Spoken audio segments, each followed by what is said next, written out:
In this video, we're going to discuss black holes briefly. Now, a black hole itself is a singularity, meaning that it has infinite mass and zero volume. So we're going to focus more on the effects that it has on the space around it. And we're going to do that by discussing something called the Schwarzschild radius.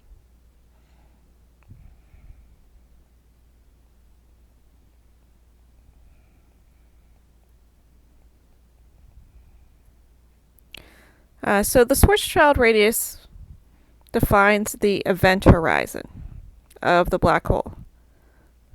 And once the object goes over the event horizon, it cannot escape. So even if the object is a photon of light, there is no escape.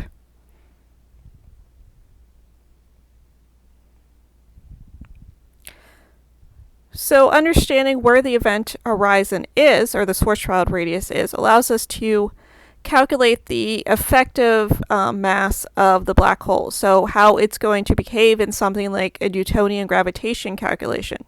So if we have something orbiting a black hole outside of the event horizon, the physics is fairly normal, so the Newtonian stuff that we've been talking about so far.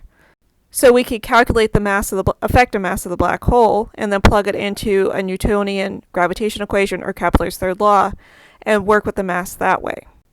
Once the object, whether it's a photon or a spaceship or whatever, passes through the event horizon, that it cannot escape, and the behavior of the object once it passes over the event horizon is covered in Physics 3. So we're going to calculate the Schwarzschild radius by doing 2 times the gravitational field constant times the effective mass divided by c squared. So often what we're doing is we're observing where the event horizon would be and calculating the mass. Or you may know what the effective mass is based upon the orbital behavior of stars around the black hole, and that would allow us to calculate the Schwarzschild radius.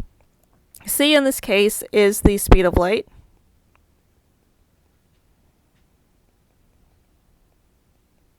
And we define what the Schwarzschild radius is and why we use the speed of light, where it is the distance from an object of a certain mass, defined by the equation, where the escape speed would be the speed of light.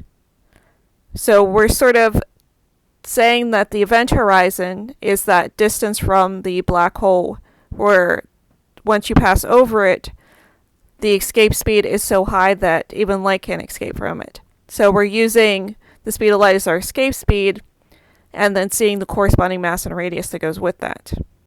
And c is going to be equal to 3 times 10 to the 8 meters per second.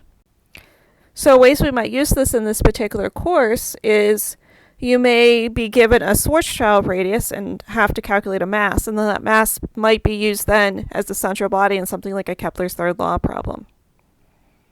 Or I could give you the effective mass of the black hole and ask you what the corresponding Schwarzschild radius is.